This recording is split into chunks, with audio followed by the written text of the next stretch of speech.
Hello friends, இந்த வீடியோவில் என்ன பார்க்கமா, நீல கலர் மயில் மட்டும் கிடையாது, வெள்ளை கலர்லேயும் மயில் இருக்குது. இது வந்து இயற்கையின் அதிசயம் அப்படின்னு நினைக்கிறாங்க.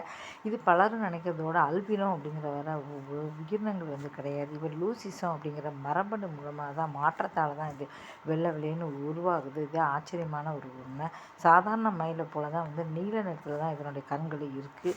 ஆனால் என்னாச்சு அப்படின்னா, பிறக்கும் போதே மஞ்சள் கலரில் வந்து பிறக்குது. வளர வளர அப்படியே பால் மாதிரி வெள்ளை வெளியேன்னு வந்து வந்துடுது. இது பாதுகாக்கப்பட்ட வந்து இடத்துல தான் மட்டும்தான் வந்து வளருது. பார்க்குறதுக்கே அவ்வளோ நீல கலர் மாதிரி இவ்வளோ அழகாக இருக்கே அப்படின்னு சொல்லிட்டு பார்க்குறவங்க எல்லாருமே இந்த ஆச்சரியப்படுறது அவ்வளோ சூப்பராக இருக்குது. வெள்ளை மீன்கள் வந்து பார்த்திங்கன்னா ரொம்ப பார்க்குறதுக்கே அவ்வளோ அருமையாக இருக்குது. இந்த வீடியோ பிடிச்சா மறக்காம சேனலை சப்ஸ்கிரைப் பண்ணுங்கள். நன்றி.